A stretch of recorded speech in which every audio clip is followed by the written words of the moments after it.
বাস্তবতার সঙ্গে কতটা মিল আছে এই বিষয়গুলো নিয়ে। আপনারা দেখবেন যে ফৌজদারি কার্যবিধি যে অপরাধগুলি সংঘটিত হয়, সে অপরাধগুলো কিন্তু এই শাস্তি হয় দণ্ডবিধি 1860-এর নিয়ম অনুযায়ী। ফৌজদারি কার্যবিধিতে শুধুমাত্র একটি জায়গায় মানে কয়েকটা জায়গায় শুধু আছে যেগুলো দণ্ড দিতে পারবে, যেমন 140 ধারা আছে, 165 ধারা আছে। মানে যদি আপনি যদি সরকারি কোনো কারফিউ যদি ভঙ্গ করেন বা 140 ধারা যদি ভঙ্গ করেন, সেই ক্ষেত্রে সেই সমস্ত জায়গায় এবং মুচলেকার ক্ষেত্রে এইগুলো ফৌজদারি কিছু কিছু ধারায় আছে যেগুলো শাস্তি যায়, অর্থাৎ খুব সীমিত পরিমাণ ধারা যেগুলো শাস্তির জন্য ব্যবহার করা হয়। আর এই শাস্তিগুলো বর্ণনা দেওয়া আছে ফৌজদারি কার্যবিধি 1860। আর দেওয়ানি কার্যবিধির জমি জমা সংক্রান্ত যে বিষয়গুলো আছে সেই বিষয়গুলো বলা আছে, এবং এগুলো পূর্ণভাবে ধারণা দেওয়া আছে হচ্ছে সুনির্দিষ্ট প্রতিকার আইনে এবং দেওয়ানি কার্যবিধি 1908-এর মানে 118টা ধারা এবং 51টা আদেশ এবং অসংখ্য বিধি, যে বিধিগুলোর মধ্যে এই বিষয়গুলো দেওয়া আছে। যেহেতু আজকে অনেকদিন পর লাইভে আসলাম, কারণ ভাষা পরিবর্তনের জন্য অনেক সময় লাইভে আসা হয়নি, তাই আজকে লাইভে আসলাম। আসার জন্য এই কারণে আসলাম যে যাতে এই আইনজীবী হওয়া যে একটা কন্টিনিউয়াস মানে কন্টিনিউ প্রসেস, যাতে এটা চলমান থাকে, মানে যাতে চলমান একটা প্রক্রিয়া, এই চলমান প্রক্রিয়া যাতে অব্যাহত থাকে সেই জন্য মূলত আজকে লাইভে আসা। আর লাইফে যেহেতু আসছি, কোনো না কোনো বিষয় নিয়ে আলোচনা করবো যেটা আসলে আমাদের মানব জীবনের সাথে ওতপ্রোতভাবে জড়িত। মানে আইন প্রতিটি মানুষকে জানা দরকার। হয়তো বা অনেকে আইন না জানে অপরাধ করে, যে অপরাধগুলোর সে মূল বিষয়টা সে জানে না, এবং না জানার কারণে সে অনেক সময় প্রতারিত হয় বা ঠকে। তো আইন হচ্ছে এমন একটা বিষয় যেটা মানে জীবনের এমন কোনো বিষয় নাই যে বিষয়টা আইনের মধ্যে উল্লেখ করা নেই। আপনি যে কোনো বিষয়ে যান, সব বিষয়ে আপনাকে আইন আইন আপনাকে একটা সুন্দর একটা পরিপূর্ণ একটা ধারণা প্রদান করেছে। অর্থাৎ জগতে চলার জন্য আপনার যা যা প্রয়োজন, মানে কি করা যাবে আর কি করা যাবে না, সবগুলো বিষয় এই আইনের মধ্যে লিপিবদ্ধ করা আছে। আমরা কিন্তু সবাই আইনের মধ্যেই চলি, কিন্তু আমরা আসলে মূলত জানি না যে কোন আইনে কি অপরাধ বা কোন ধারায় কোন অপরাধ, এগুলো আমরা জানি না। যার জন্য আজকে আমরা কি হয়েছে, যার জন্য আজকে আমরা আইনজীবী বা আমাদের লাইসেন্স বিহীন হয়েছে, বা আমরা কোর্টে বা আদালতে আমরা মুখ করতে পারি না। তো যাই হোক, আলোচনা দীর্ঘায়িত করবো না। আলোচনার মূল বিষয় হচ্ছে যে গত লাইভে আলোচনা করছিলাম যে অ্যাডাল্টারি এবং ইভটিজিং এর বিষয়ে, যেটা আমাদের সমাজে অহরহ হচ্ছে। আজকে তিনটা বিষয় নিয়ে আলোচনা করব যেটা আসলে খুবই গুরুত্বপূর্ণ, এবং এইগুলো মানুষের জীবন চলার জন্য এগুলো খুব দরকার বর্তমান প্রেক্ষাপট অনুযায়ী এবং বর্তমানে যে সিচুয়েশন অনুযায়ী। এটা খুব আসলে অনেক প্রয়োজন যে এটা কিভাবে এটাকে কিভাবে দূরীভূত করা যায় সেই বিষয়গুলো নিয়ে আজকে আলোচনা করব। তো যাই হোক, আজকে আলোচনার বিষয় হচ্ছে যে ফৌজদারি কার্যবিধি, দেওয়ানি এবং দেওয়ানি কার্যবিধি এবং দণ্ডবিধি 1860। তো ফৌজদারি কার্যবিধির বিষয় হলো একটা যে এটা 1898 সালে এটা প্রণয়ন হয়।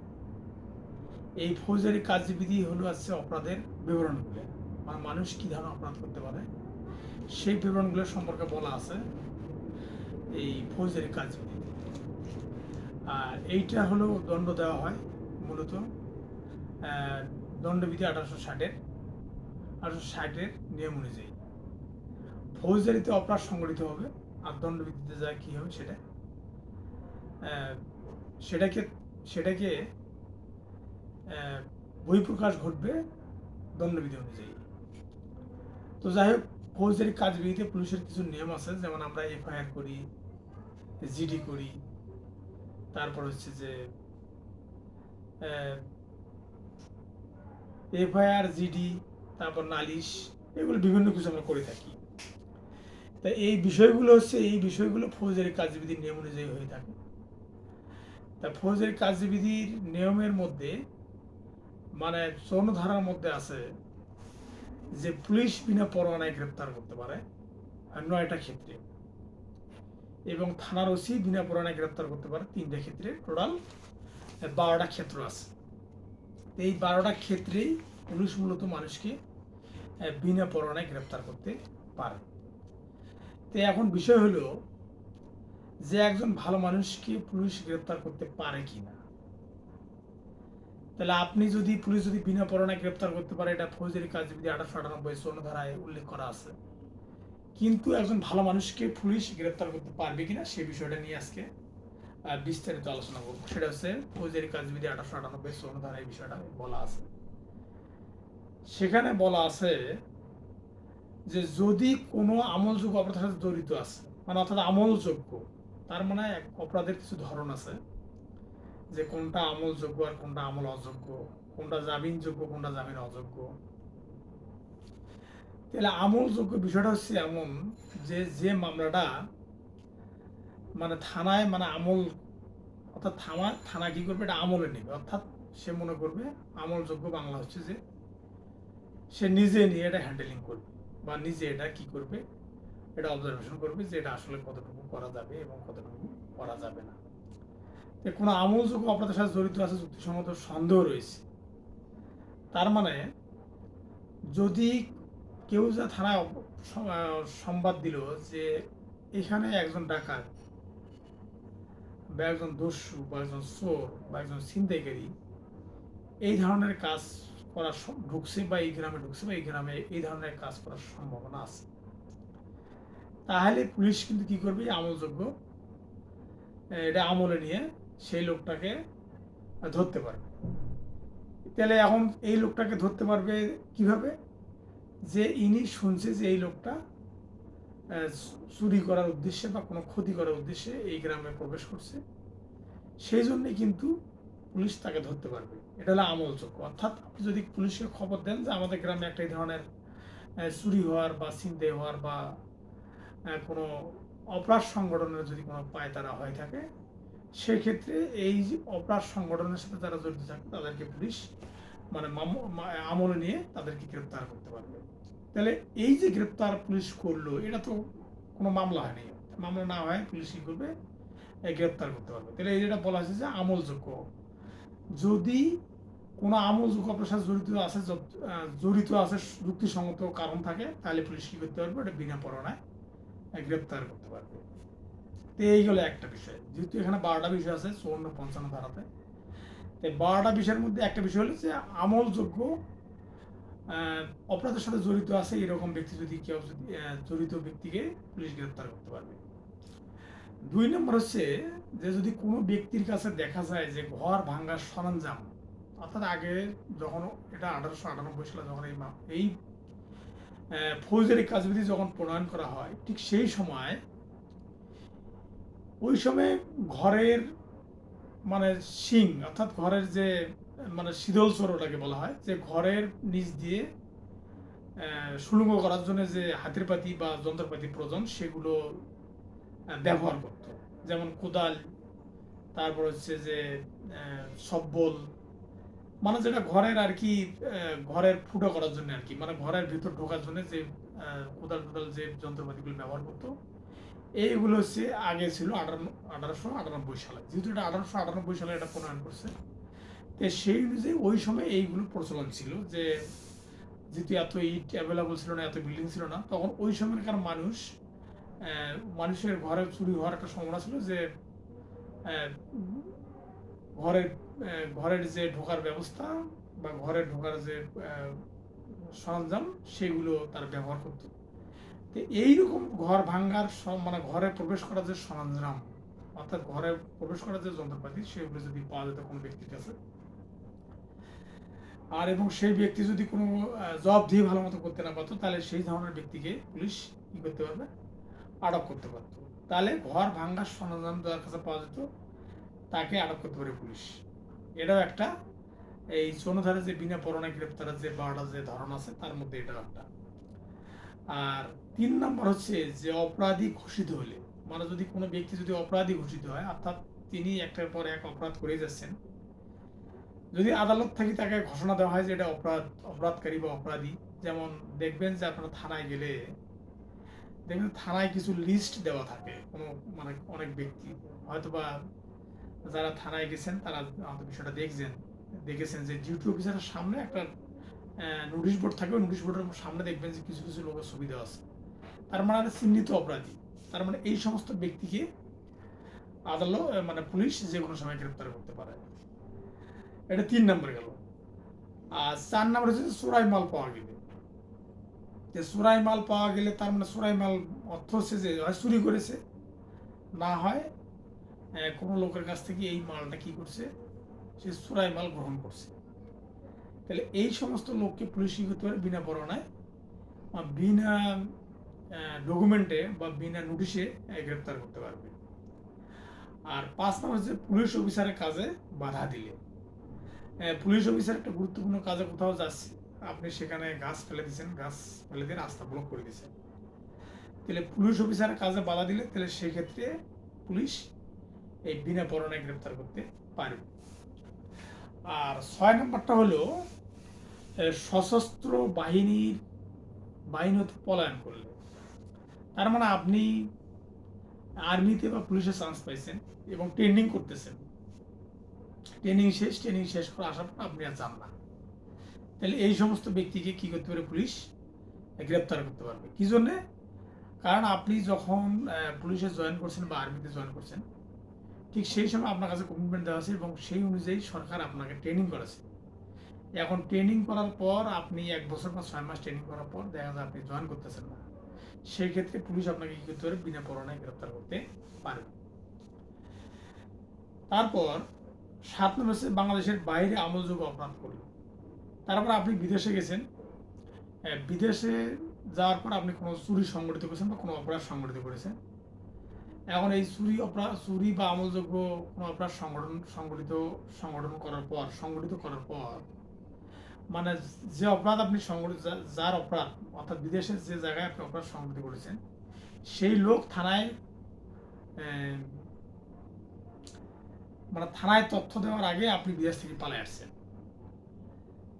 তাহলে ওই লোক যদি ওই থানায় যদি মামলা করে বা যদি দেখে যে থানায় মামলা করছে যে এক বাঙালি এই বাংলা আমাদের দেশে আসে আমাদের সাথে এই ধরনের কাজ করছে, এবং সে যদি ওই বিদেশ এম্বাসি যদি বাংলাদেশকে অবহিত করে, বাংলাদেশের থানা পুলিশ সুপারকে তার জেলা অনুযায়ী, তাহলে এই সমস্ত লোককেও সে গ্রেপ্তার করতে পারবে।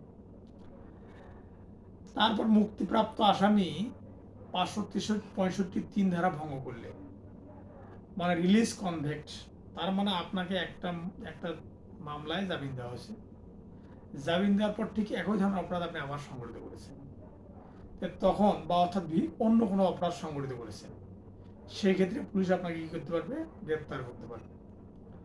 আর ৯ নম্বর হচ্ছে যে যাকে গ্রেপ্তার করার জন্য অনুরোধ করেছে, অর্থাৎ রিকোয়েস্টিং অফ দ্য অ্যারেস্ট। তার মানে যদি আপনি যদি দেখা যাচ্ছে যে এক জেলায় বাসিন্দা আর এক জেলায় যা অপরাধ করছেন, তাহলে সেক্ষেত্রে কি করতে পারবে, এই অন্য জেলার পুলিশ সুপার যদি ওই জেলার পুলিশ সুপারকে যদি অবগত করে বিষয়টা, তাহলে পুলিশ আপনাকে গ্রেপ্তার করতে পারবে। এটাই হলো ১৬ ধারার ৯টা ক্ষেত্রে, পুলিশ বিনা পরোয়ানায় ৯টা ক্ষেত্রে গ্রেপ্তার করতে পারে, সে এই ৯টা ক্ষেত্রে। আর ফৌজদারি কার্যবিধি ১৮৯৮-এর ৫৫ ধারায় বলা আছে যে থানার ভারপ্রাপ্ত কর্মকর্তা তিনি ৩টে ক্ষেত্রে গ্রেপ্তার করতে পারেন। এই ৩টা ক্ষেত্র কিরকম, যে নিজের উপস্থিতি গোপনকারী, তার মানে নিজে ও আসলে কি কাজ করে বা কি করে না, বা নিজে যেখানে উপস্থিত আছে সেটা সে গোপন করতেছে, তার মানে সে সবসময় নিজেকে লুকিয়ে চলাফেরা করে, তাহলে এই সমস্ত ব্যক্তি কি করতে পারবে, থানার ভারপ্রাপ্ত কর্মকর্তা গ্রেপ্তার করতে পারবে। আর ২ নম্বর হচ্ছে যে প্রকাশ্যে জীবিকা নাই অথবা নিজের সম্পর্কে সন্তোষজনক পরিচয় দিতে পারে না, তারপর ২ নম্বর ব্যক্তি হচ্ছে থানা ভারপ্রাপ্ত কর্মকর্তা যেটা গ্রেপ্তার করতে পারবে। এটা ২ নম্বর ব্যক্তি হচ্ছে তাকে গ্রেপ্তার করতে পারবে, সে হচ্ছে যে মানে নিজের প্রকাশ্যে জীবিকারে, অর্থাৎ সে আসলে মূলত কি কাজ করে এটা কেউ জানে না। তাহলে এই ধরনের ব্যক্তিকে পুলিশ কি করতে পারবে, গ্রেপ্তার করতে পারবে। এবং যদিও সে কোনো কিছু করে না, তারপরে সে কি কাজ করে সেটা সঠিক জবাব দিতে পারে না, তাহলে এই সমস্ত লোককে সে কি করতে পারবে, গ্রেপ্তার করতে পারবে। অর্থাৎ যেগুলো অকর্মার ঢেকি আছে সেগুলো, অর্থাৎ অলস লোক, কোনো কাজকর্ম করে না, সেই সমস্ত লোককে পুলিশ বিনা পরোয়ানায় গ্রেপ্তার করতে, মানে থানার ভারপ্রাপ্ত কর্মকর্তা বিনা পরোয়ানায় গ্রেপ্তার করতে পারবে। আর 3 নম্বর হচ্ছে যে অভ্যাসগতভাবে দস্যু, ঘর ভাঙাকারী বা চোর বলে পরিচিত, বা অভ্যাসগতভাবে চোরাই মাল গ্রহণকারী, বা অভ্যাসগতভাবে বলপূর্বক সম্পত্তি গ্রহণ করে, তার মানে ভূমিদস্যু, মানে ভূমিদস্যু। তারপর হচ্ছে ঘর ভাঙাকারী, তারপর যারা চোরাই মাল গ্রহণ করে, এই সমস্ত ব্যক্তিকে থানা ভারপ্রাপ্ত কর্মকর্তা বিনা পরোয়ানায় গ্রেপ্তার করতে পারবে। তো এটা হলো ফৌজদারি কার্যবিধি 1898 পুলিশের ক্ষমতা। এবং এই পুলিশের ক্ষমতাগুলো মূলত এই 54 ধারা, অর্থাৎ ফৌজদারি কার্যবিধি 1898 54 ধারা অনুযায়ী বর্ণিত হয়, এবং সেই অনুযায়ী এই পুলিশ এই কার্যক্রমগুলো গ্রহণ করতে পারে। পুলিশ যদি কোনো ব্যক্তিকে 12টি ক্ষেত্রে যে কোনো একটা ক্ষেত্রে 12টা ক্ষেত্রে যে কোনো একটা ক্ষেত্রে যদি প্রয়োগ করে যদি গ্রেপ্তার করে, তাহলে গ্রেপ্তার করার পর সে 54, অর্থাৎ এটাকে 54 বলে 54 ধারায় গ্রেপ্তার করতে পারবে। পারার পর তারপর সে কি অপরাধ সংগঠিত করেছে বা কোনো অপরাধ যদি শনাক্ত না হয়, তাহলে 54 পুলিশ এই বিনা পরোয়ানায় গ্রেপ্তারকারী ব্যক্তিকে হাজতে প্রেরণ করতে পারবে। আর একটা বিষয় হচ্ছে যে এই বিষয়গুলো হচ্ছে পুলিশের ক্ষমতা এবং ফৌজের কাজবিধি এটার সাথে সম্পৃক্ত, যেটা আমাদের দৈনন্দিন জীবনে খুব উপকারী এবং আমাদের সাথে খুব কাজে লাগে। আর দেওয়ানি কাজবিধিতে যে বিষয়টা খুব গুরুত্বপূর্ণ সেটা হচ্ছে যে আমরা জানি যে জমি জমার সংক্রান্ত মামলা বা জমি জমার সংক্রান্ত মোকদ্দমা, এটা কম বেশি সব পরিবারের মধ্যেই দেখা যায়। বাংলাদেশে শতকরা 80% লোকের মধ্যে এই সমস্যাটা আছে, যে হয়তো বা কেউ আপনার জমি দখল করছে, হয়তো বা আপনার জমি কেউ প্রতারণামূলকভাবে দলিল করে নিছে। এইরকম বহু সমস্যা সংগঠিত এই সমস্যা আছে, যেগুলো আসলে দেওয়ানি কাজবিধি সুন্দর করে দেওয়া আছে। তা দেওয়ানি কাজবিধি 1908 মানে হচ্ছে 158টা ধারা আছে এবং 51টা আদেশ আছে। তাই এই আদেশগুলোর মধ্যেই মানে এই মামলাগুলো কিভাবে পরিচালিত হবে বা কিভাবে আদালতে দায়ের করতে হবে সেই বিষয়গুলো এখানে উল্লেখ করা আছে। কিন্তু মূল বিষয় হচ্ছে যে দেওয়ানি কাজবিধির যে ধারাটা, এই ধারাটা প্রায়োরিটি পাবে আগে এবং আদেশগুলো পরে প্রায়োরিটি পাবে, অর্থাৎ ধারাটা আগে আর আদেশগুলো পরে। তো এখানে 9 ধারাতে বলা আছে, 9 ধারাতে একটা বিষয় বলা আছে, সেটা হচ্ছে যে যদি কোনো নিষেধ না থাকে, হ্যাঁ, যদি কোনো নিষেধ না থাকে তাহলে দেওয়ানি আদালত সকল প্রকার মামলা নিতে পারবে। তার মানে নিষেধ থাকে, ফির আবার এটা কি জিনিস, নিষেধটা হচ্ছে এমন একটা বিষয়, যেমন ধরেন যে সামরিক মামলা যেগুলো আছে, সামরিক আইনের মামলা যেগুলো, তো সেইগুলো মামলা তো আর দেওয়ানি আদালত করা যাবে না। তারপর হচ্ছে ছিনতাইয়ের মামলা তো আর দেওয়ানি আদালত করা যাবে না। তারপর আবার বলা আছে যে ধর্ষণের মামলা তো আর দেওয়ানি আদালতে করা যাবে না।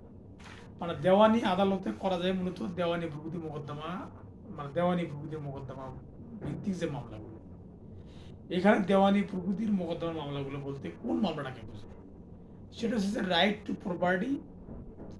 যেমন রাইট টু প্রপার্টি মানে সম্পত্তির অধিকার সম্পৃক্ত যে বিষয় বা পদের অধিকার যে সম্পৃক্ত যে বিষয়, সেই বিষয়টা নিয়ে মূলত দেওয়ানি মামলা করা যাবে।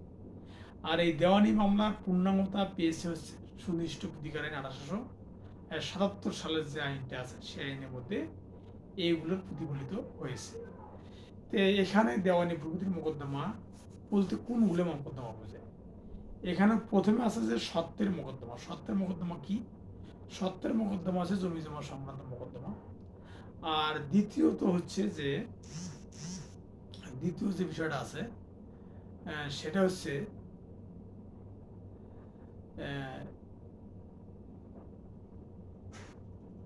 দ্বিতীয় যে বিষয়টা আছে সেটা হচ্ছে যে পদের মানে পদের অধিকার যদি খর্ব হয় সেই বিষয়টা আছে। আর পদের অধিকার বলতে কোনটা বুঝে, যেমন আপনি একটা কলেজের প্রধান শিক্ষক, একটা স্কুলের আপনি প্রধান শিক্ষক। এখন এই প্রধান শিক্ষক থাকাকালীন অবস্থায় আগে তো অনেক কমিটি ছিল, যে এই কমিটি কী করতো, তাদের যে এই কমিটিকে যারা বিভিন্নভাবে তোষামত করতে পারতো তাদেরকে আহ, তারাই ওই হেডমাস্টারের পদে থাকতো। অথবা যদি কমিটিকে তোষামত করতে না পারতো কেউ, তাহলে দেখা যেত যে টুডে অ্যান্ড টুমোরো কমিটি সিদ্ধান্ত নিত যে আমরা এই হেডমাস্টারকে আমরা রাখবো না। তো এই ক্ষেত্রে কিন্তু এই দেওয়ানি মোকদ্দমা ঘোষণামূলক মামলা, যেটা আসলে সুনির্দিষ্ট প্রতিকারের 1877-এর 42 ধারাতে ঘোষণামূলক মামলা সম্পর্কে বলা আছে, এবং সে ঘোষণামূলক মামলা করতে পারবে সুনির্দিষ্ট প্রতিকারের 1877-এর দেওয়ানি কার্যবিধির ফর্মুলা অনুযায়ী। তাহলে দেওয়ানি কার্যবিধি এখানে জমি জমা সংক্রান্ত মামলা, যেটাকে সত্ত্বের মোকদ্দমা বলা হয়, এটা একটা মামলা। তারপর সে দেয়ান মহারণা মামলা, দেয়ান মহারণা মামলা তো পারিবারিক আদালতে হবে, এটাও একটা মামলা। তারপরে ঘোষণার মামলা, তারপরে দখলের মামলা, তারপরে হচ্ছে পার্টিশন স্যুট, মানে যেটা হচ্ছে ভাগ বাটোয়ারার মামলা যেটা বলে। পার্টিশন স্যুট মানে যেটা হচ্ছে যে বন্টনের মামলা, যেটা অর্থাৎ বাটোয়ারার মামলা যেটাকে বলা হয়, ইত্যাদি দেওয়ানি প্রকৃতির মোকদ্দমা কি করতে পারবে, দেওয়ানি আদালতে দায়ের করতে পারবে। দেওয়ানি আদালতে মামলা করতে হলে কয়েকটা বিষয় এখানে খুব গুরুত্বপূর্ণ। সেটা হচ্ছে যে দেওয়ানি আদালত কিছু ইখতিয়ার আছে। তাহলে ইখতিয়ারগুলোর সম্পর্কে বলা আছে যে দেওয়ানি আদালতে কোনটার কোন ইখতিয়ার আছে সেই সম্পর্কে একটা ধারণা দেওয়া আছে। সেটা হচ্ছে যে আগে ছিল, এটা হচ্ছে যে 1 টাকা থেকে এই যেমন 1 টাকা থেকে 15,000 টাকা পর্যন্ত ছিল হচ্ছে সহকারী জজ আদালত। তারপর সিনিয়র সহকারী জজ আদালত ছিল হলো মানে অর্থাৎ 1 টাকা থেকে, মানে অর্থাৎ 0 টাকা থেকে শুরু করে 15,000 টাকা পর্যন্ত ছিল হচ্ছে সহকারী জজ আদালত। এখন এটা বর্তমানে করা হয়েছে 0 টাকা থেকে 15 লাখ টাকা পর্যন্ত করতে পারবে সহকারী জজ আদালতে মামলা দায়ের করা যাবে। অর্থাৎ যেটা মূল্যমান, মানে কোনো জমির মূল্যমান যদি 15 লাখ টাকার মধ্যে হয়, তাহলে সেই মামলাটা করা যেত সহকারী জজ আদালতে। আর 15 লাখ টাকার পর, অর্থাৎ 15,001 টাকা থেকে শুরু করে 25,000 টাকা পর্যন্ত মামলা দায়ের করা যেত সিনিয়র সহকারী জজ আদালতে। আর 25,001 টাকাতে, মানে অর্থাৎ 25,001 টাকা থেকে শুরু করে যেটা হাজার ছিল ওটা এখন লাখ। তাহলে যেটা হাজার ছিল ওটা হলো 1 টাকা থেকে, মানে 0 টাকা থেকে 15,000 টাকা, 15,001 টাকা থেকে 25,000 টাকা। আর 25,001 টাকা থেকে 5 কোটি টাকা পর্যন্ত ছিল হলো যুগ্ম জেলা জজ। আর 5 কোটি 1 টাকা থেকে সীমাহীন ছিল হচ্ছে জেলা জজ আদালত। এটা বর্তমান অ্যামেন্ডমেন্ট অনুযায়ী সেটা হচ্ছে, কিন্তু আগে ছিল এটা হলো 0 টাকা থেকে 15,000 টাকা পর্যন্ত। আর 15,000 টাকা 15,001 টাকা থেকে শুরু করে 25,000 টাকা পর্যন্ত ছিল সিনিয়র সহকারী জজ। আর 25,001 টাকা থেকে শুরু করে 5 লাখ পর্যন্ত ছিল হচ্ছে যুগ্ম জেলা জজ। আর যুগ্ম জেলা জজ মানে 5,01 টাকা থেকে শুরু করে 5 কোটি টাকা পর্যন্ত ছিল হলো জেলা জজ আদালত। তো এইরকম একটা ইখতিয়ার ছিল, অথবা ইখতিয়ারগুলো বিভিন্নভাবে বিভক্ত আছে। সেটা হচ্ছে যে আঞ্চলিক ইখতিয়ার, বিষয়বস্তুগত ইখতিয়ার, এগুলো বিভিন্ন ভাগ বা বিভিন্ন সিস্টেম ছিল। সিস্টেমগুলো এখনও আছে এবং সেই অনুযায়ী সে মামলাগুলো পরিচালিত হয়। আর মূলত দেওয়ানি যে আদেশগুলো আছে সেই আদেশগুলোর মধ্যে একটা মামলার পার্টি কেটা হবে, মানে পক্ষ বিপক্ষ কারা হবে কারা হবে না, কারা পক্ষ হতে পারবে কারা বিপক্ষ হতে পারবে। যদি একটা মামলায় একাধিক পক্ষ থাকে, বাদী থাকে, তাহলে সেক্ষেত্রে মামলা পরিচালনা করার পদ্ধতি কি। তারপর আবার যদি যদি একটা মামলা যদি একাধিক বিবাদী থাকে, সেক্ষেত্রে মামলা পরিচালনা করার পদ্ধতি কি, এই বিষয়গুলো আদেশের মধ্যে আলোচনা করা হয়েছে।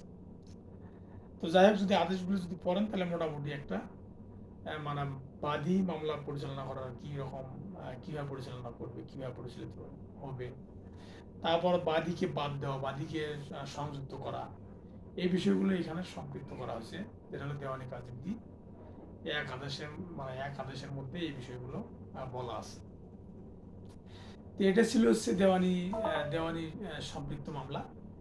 আর যেহেতু আরেকটা বিষয় এখানে উল্লেখ করা প্রয়োজন, সেটা হচ্ছে দণ্ডবিধি। দণ্ডবিধিটা হচ্ছে যে যেহেতু সবগুলো যেহেতু ফৌজদারি কার্যবিধির বিষয়গুলো এখানে দণ্ডবিধি অনুযায়ী শাস্তি হয়, তা সেক্ষেত্রে এখানে দণ্ডবিধির কিছু গুরুত্বপূর্ণ বিষয় আছে যেগুলো খুব জানা দরকার। কারণ এখানে হচ্ছে যে দণ্ডবিধিতে যে কোন কোন ক্ষেত্রে শাস্তি আসলে দেওয়া যায় এবং কোন কোন ক্ষেত্রে শাস্তি দেওয়া যায় না, সেই বিষয়গুলো এখানে উল্লেখ করা আছে। তার দণ্ডবিধিতে প্রথম শাস্তির ধারা হচ্ছে 107 ধারা। 107 ধারাতে বলা আছে যে সহতাকারী, অপরাধের সহতাকারী শাস্তি মানে শাস্তির আওতায় আসবে। তো অপরাধের সহতাকারী শাস্তির আওতায় আসবে।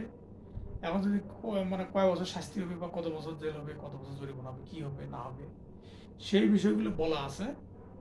এখন কি ধরনের অপরাধ সে করবে, মানে কি ধরনের অপরাধ সে করবে, সেই বিষয়টা সে এখানে বলা আছে। তার আগে একটা বিষয় বলে রাখি, সেটা হচ্ছে যে মানে যেহেতু দণ্ডবিধি, দণ্ড মানে হচ্ছে যে কারোর উপর শাস্তি প্রয়োগ করা, এই দণ্ডটা মানে কয়ভাবে দণ্ড দিয়ে থাকে, আদালত কয়ভাবে দণ্ড দিয়ে থাকে, সেই বিষয়টা এখানে বলা আছে।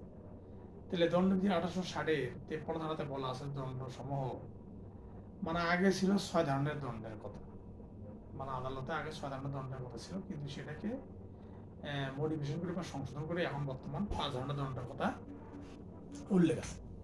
তো 5 ধরনের দণ্ডটা কি? সে দণ্ডটা হচ্ছে যে মৃত্যুদণ্ড, তারপর যাবজ্জীবন কারাদণ্ড। আর হচ্ছে কারাদণ্ড আবার দুই প্রকার আছে, যে সশ্রম কারাদণ্ড আর বিনাশ্রম কারাদণ্ড। তারপর হচ্ছে